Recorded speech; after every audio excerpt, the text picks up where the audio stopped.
I Yeah. have two questions that I want to raise up to kind of like, and then we jump to the second part. Um, but we don't see African Union in this, because this is the time to actually step up and actually do something about this, crisis that is going there, and possibly save our people. If I'm not mistaken, you say 500 deaths already, right? Until right now, At least, Camille. yes.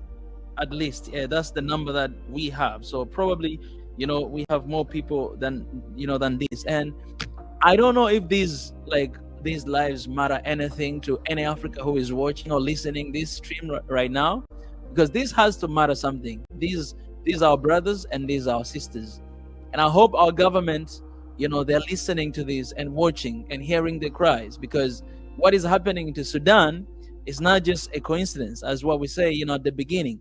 I've heard some stories and I've seen some things that this also is one of the strategy to dismantle eastern part of Africa by attacking Sudan. And this is what I want to ask you guys to know, like, what is your thoughts? And I'll start with you, Dima. What do you think is the agenda behind what is happening right now, and who is behind this? Who is involved? Because we see a lot of different international and countries are talking about this. A lot of false news there on the media, and I just can't stop wondering, like, what is the agenda behind this? And I think at this point, if we're asking for support and for people to step up, we need to talk to our people. We need to talk to Africa as much as we can. That you guys got to do something about this, because this is our issue. This is not Sudanese matter, but this is Africans matter, and you got to do something about it. So if you would like to highlight us on that, Dima. Yeah, thank you, Mika. I'm going to try and put it in a succinct way, because quite literally, everyone is involved. Everyone has a hand in what's happening in Sudan. Whether you are a human, an individual, or you are an entity, an organization, or so on, or you are a government. Okay, and just to put that in before getting into who of these external states or entities are involved and what their agenda is, I just want to go back to what our brother Nuri was saying, in that, and what was uttered throughout the conversation is, where is the human in all this? Where is the concern for the human life? And it is crucial for us to remember that when these entities, governments, men, white men, came together to put together a human rights declaration, or a declaration of human rights, or whatever it is, they were ultimately people who were still actively practicing the principle in which people of African ancestry are subhuman. So these human rights, of which they are guaranteeing to every human, were not counted as part of that. We were not in their consciousness as who that applies to or on. Because according to them, we were, and apparently continue to be, subhuman. So when we're looking at what's at play here in Sudan, and at the Horn of Africa at large, the question of identity has to come up. The Arab-African question has to come up. The Muslim-Christian question has to come up. This one brush that has been consistently used to paint all of Sudan and all of Sudanese has to be addressed.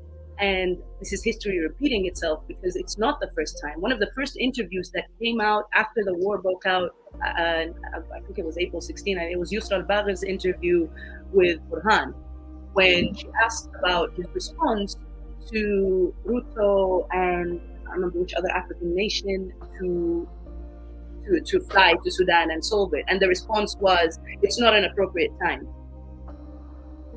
Right? Or something along these lines. It's not an appropriate time because we've seen that same experience when it was the Comprehensive Peace Agreement, which was absolutely not comprehensive. And there was nothing peaceful about it. And the only reason there was a comprehensive peace agreement was people who were taking up weapons. And we were warned about that. That came up.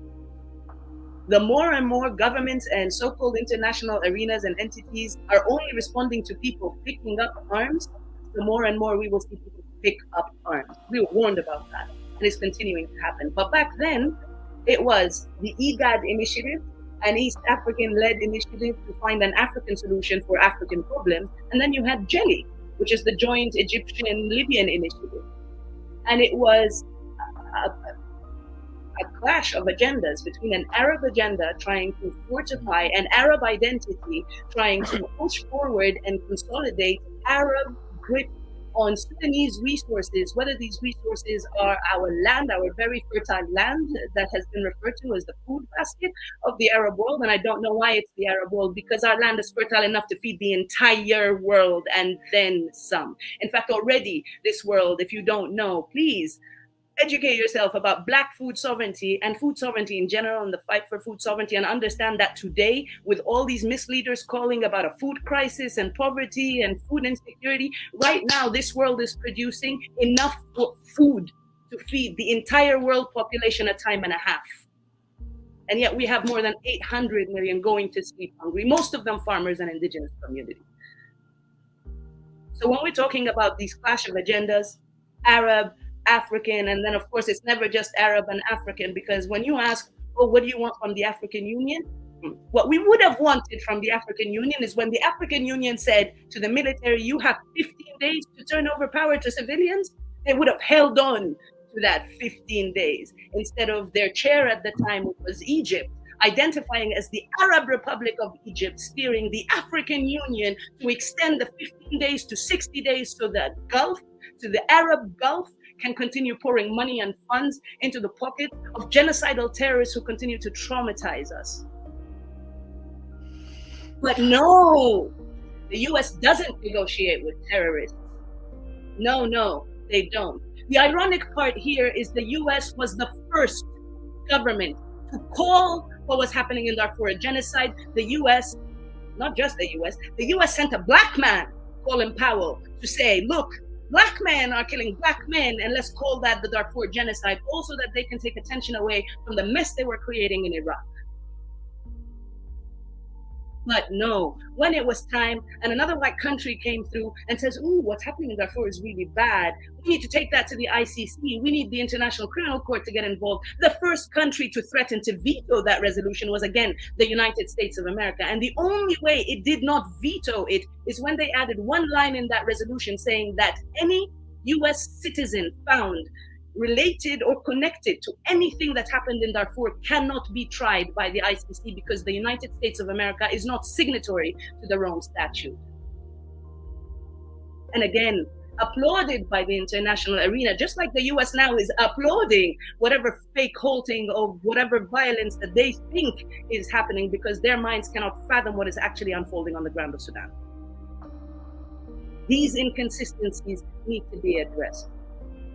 France being the first to call for the Darfur crisis, the Darfur genocide to go to the ICC, and then being mum, while their planes fly into Niala airport daily, loading up no less than $25 million worth of gold out of mountains of Darfur so that it can go to France, so that they can back their currency, so that when Francophone Africa decides to go for a unified African currency backed by gold, France's economy doesn't crumble by 68% in 48 hours. But no, we're not going to talk about that. We're not going to talk about how they've been pushing for self-determination of the Darfuri people. We're not going to talk about how in the office of this facade of a transitional government that keeps getting labeled as democratic facade of nothing, because there was nothing civilian-led about that transitional government in that office that was supposedly rewriting the constitution. The room next door was a French envoy, making sure that integrated into this rewriting of that constitution is the right for self-determination for the people of Darfur, so that they can annex Darfur and get access to the gold in the mountain. So when we say what's happening in Sudan is not just about Sudan, and it's connected to every single aspect of not just the continent of Africa, but Mother Africa and all her children everywhere, this is what we're talking about. This is why we're not on the news, and we say it again. This is about Black power. This is about Black people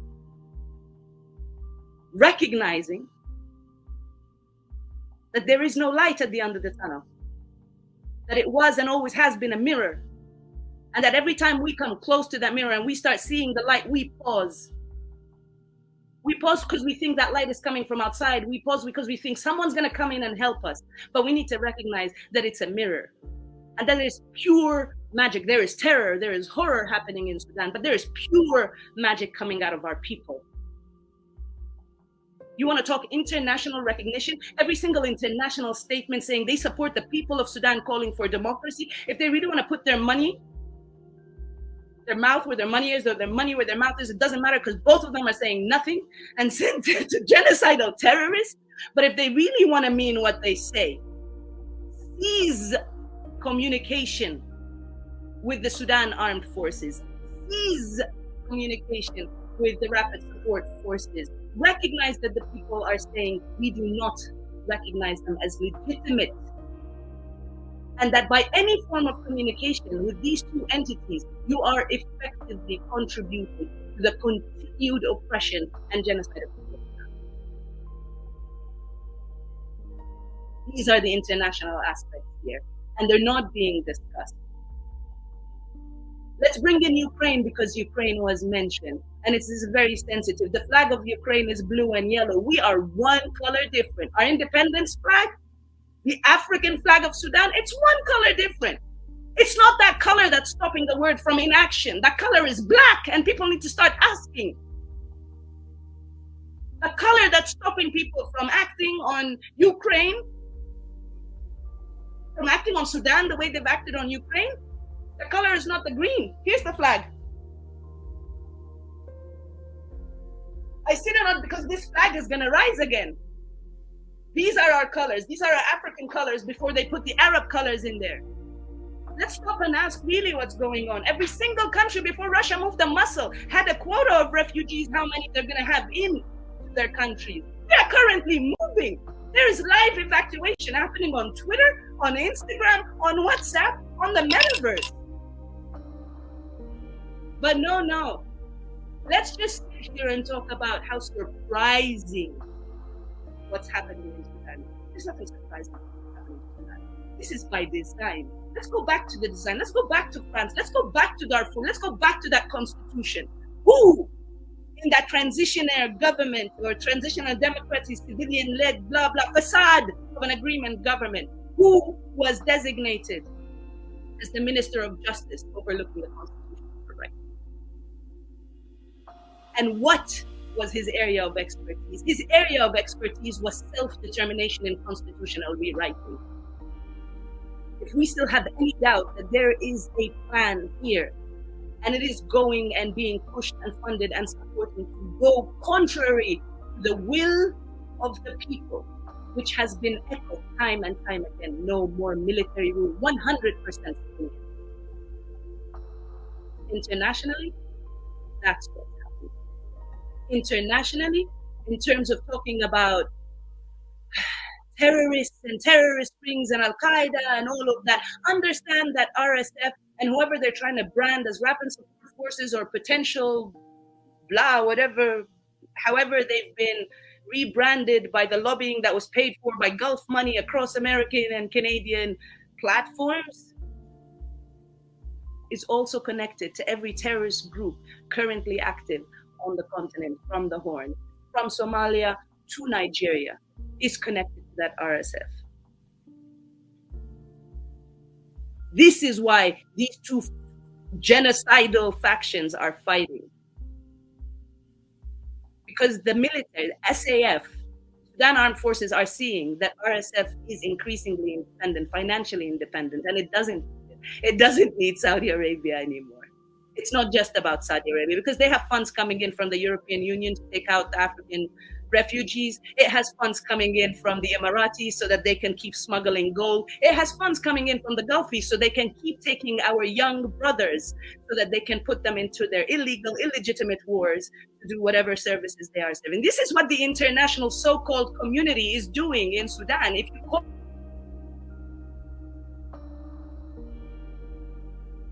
Come on, someone is sopping dimmer there.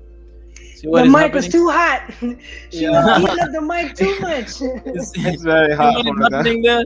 So hear I those don't, very heavy words, you know. I don't like It this. is too hot Um, actually. Yeah. Yeah, I yeah. think